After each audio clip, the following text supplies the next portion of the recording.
Ser patriota es algo que se enseña desde pequeños. El país es bueno y el gobierno quiere lo mejor para nosotros, ¿verdad? No soy un ladrón. El gobierno sí lo es. Todos los años sangran a los hombres trabajadores como mi amigo reportero con sus impuestos. ¿Y todo para qué? Pues bueno, creces y conoces la triste realidad. El país ha tenido guerras injustas y defender al país es algo de patriotas, ¿no?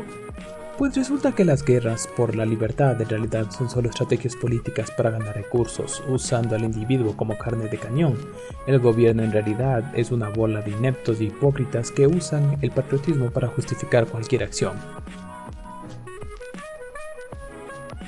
Resulta curioso que una película de superhéroes plasme esto en una serie y es más una película de Marvel Disney.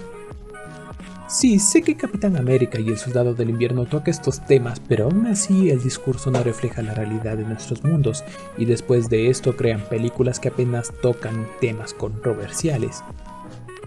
Y finalmente crearon series, comenzando por WandaVision, que sorprendió al mundo demostrando que sus series podrían contar historias interesantes y tocando temas un poco más complejos, claro, exceptuando el final decepcionante. Con esto como precedente, la gente no estaba entusiasmada con esta serie y no pudieron estar más equivocados. Y yo me incluyo entre ellos.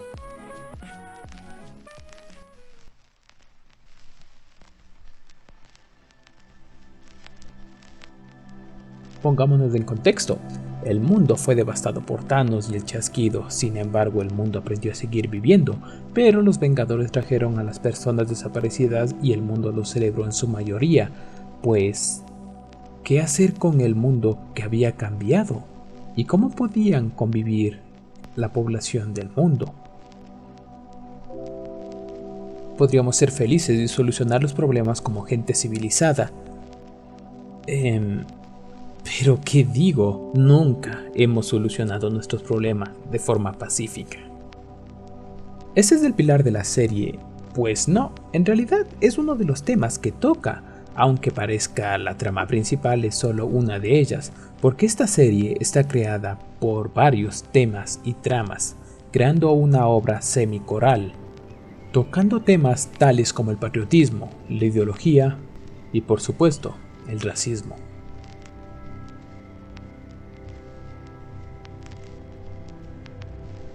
Seguramente cuando eras niño te enseñaron que debes respetar los símbolos patrios y si tu país ha tenido una guerra y ganó, ustedes eran los buenos y si perdieron el enemigo era el malo. En mi caso fue así, puesto que vivo en Ecuador y a lo largo de la historia he tenido conflictos. Por cierto, no me juzguen, solo les relato mi experiencia. En la escuela me enseñaron el antiguo mapa del Ecuador, cómo lo teníamos y cómo los peruanos nos invadieron y nos quitaron la mitad de nuestros territorios. Pero la forma en la que nos explicaban era casi como con rabia, y nos creó una idea de los peruanos como un enemigo de la patria. Pero cuando crecí mi punto de vista cambió. En un principio pues habíamos perdido algunas guerras y por lo tanto perdimos territorio. No sonará justo, pero lo era. Sin embargo, seguía con este punto de vista de los peruanos malos, hasta que con el internet conocí a varias personas del mundo y me hice amigo de muchos de ellos, unos cuantos chilenos, unos cuantos argentinos, unos cuantos mexicanos y hasta unos brasileños con los cuales teníamos extrañas conversaciones mediante el traductor de Google. Pero tenía un buen amigo que no sabía de dónde era, hasta que me dijo que era peruano, y yo le dije que era ecuatoriano. Lo que pudo ser el fin de nuestra amistad se convirtió en una charla sobre cómo en las escuelas del Perú enseñaban a los niños que los malos eran los ecuatorianos, que robaron el territorio del virreinato del Perú y ellos solo los estaban recuperando.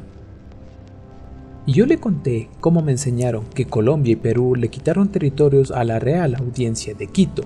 Este fue el punto que me hizo plantearme si en realidad valía la pena defender una nación solo porque el destino te colocó ahí. Descubrir que tu país podría ser el malo te cambia totalmente, en especial porque mi padre participó en la última guerra de Perú-Ecuador. Me ha contado cómo estuvo a punto de morir varias veces en el campo de batalla, pero él estaba orgulloso de servir a su país, aunque este no lo trate a él o a sus compañeros de tropa como héroes. Vaya, sí que me he pasado con esta anécdota para darles un contexto. Algo similar veremos en Falcon y el Soldado del Invierno. Sam Wilson, por la presión de no ser aceptado como el héroe símbolo del país, entrega el escudo para que se convierta en el símbolo de Steve Rogers. Y lo curioso es que está convencido de sus acciones hacia su gobierno. Lo más triste es que no lo reconocen como el héroe que ya es. Esta escena me recordó al tostador de la tía May. Con un depósito de 300 o más. Oh, sí, entiendo. Aún así, el gobierno decide crear a un nuevo Capitán América, y aunque suene bien el pasar la antorcha a una nueva generación, está el hecho de que este nuevo Capitán América, el símbolo de Estados Unidos, es blanco, de cabello rubio y ojos azules. Pero esto lo entenderemos un poco más luego. Pero donde vemos este patriotismo es exactamente en el nuevo Capitán América, un soldado que ha cumplido sus misiones y es reconocido por su gobierno como un héroe. Las presiones de ser un buen Capitán América y la muerte de su compañero los llevan a tomar acciones cuestionables, especialmente porque liquidó a un sujeto frente a varios testigos, pues el gobierno no haría eso, ¿verdad? Sí lo hace, pero eso nunca saldría a la luz. Y sí, todos los gobiernos lo han hecho. Y el gobierno lo culpa de ser un mal símbolo, de ser el malo cuando él solo seguía órdenes, que el gobierno se las dio. Ellos lo usan como un chivo expiatorio para evitar una crisis internacional. En fin, la hipocresía. Pero esto no acaba aquí, porque lo restituyen como un agente que seguirá las órdenes del gobierno. De nuevo, por cierto, ¿por qué tanto odio hacia John Walker? Si él tan solo es la víctima de las circunstancias. No justifico sus actos, pero... Jar Jar Binks, todos te odian, menos yo.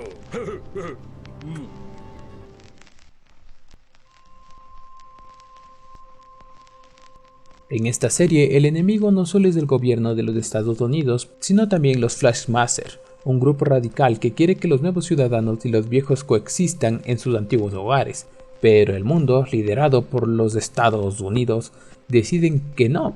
Esta rencilla los lleva a tomar una variante del suero del supersoldado, y con superpoderes se van a hacer escuchar, sea cual sea el método, y poco a poco irán tomando medidas más extremas. ¿A qué me recuerda esto?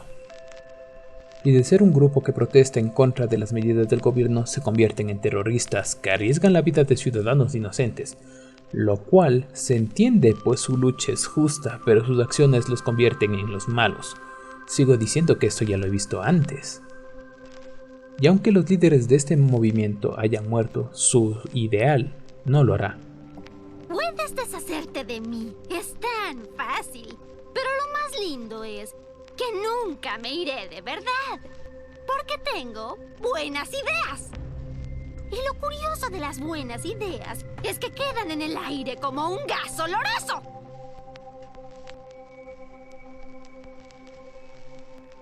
Es obvio que existe el racismo en un universo ficticio más allá de los estereotipos como Black Falcon. La serie se concentra en el hecho de que una persona alejada del sueño norteamericano se convierte en el Capitán América, y aunque la segregación racial ha disminuido, eso no significa que haya desaparecido. Aún siendo un superhéroe, Falcon es tratado como cualquier afroamericano, pidiendo que le dejen en paz a un honorable caballero blanco, hasta que se dan cuenta que él es alguien. Así lo dejan en paz, igual que en nuestra realidad, y es genial la forma en la que lo plasman. Simplemente no lo entiendes.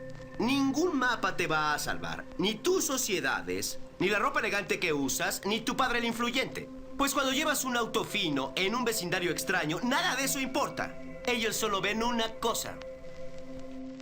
Por cierto, ¿recuerdan cuando hablaba del patriotismo? Hablé que el gobierno tiende a no reconocer a los verdaderos héroes, pues la historia de Isaac es perfecta. Y la triste realidad es que es cierto. El gobierno norteamericano jamás permitiría que su símbolo sea una persona de color, un latino o un asiático. Y aunque le dan el reconocimiento al final, creo que su historia no será borrada de la historia, pero la mayoría de la población lo considerará irrelevante.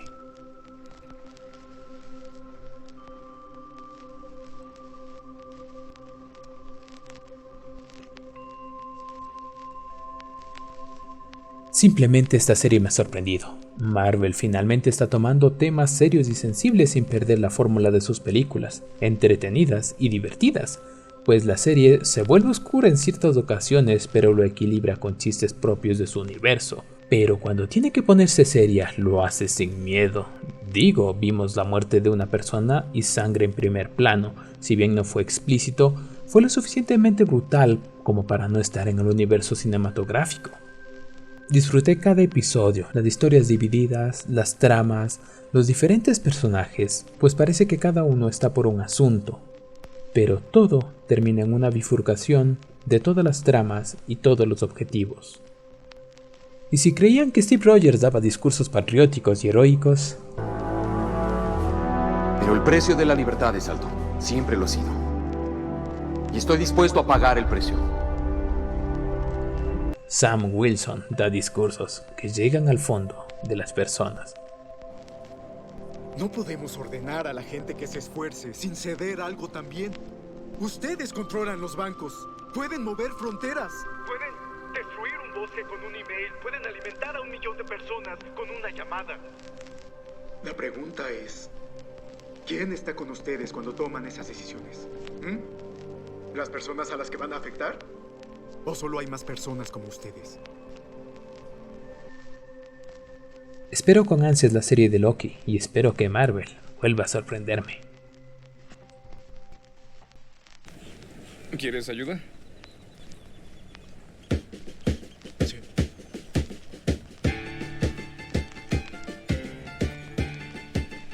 Soy Bucky.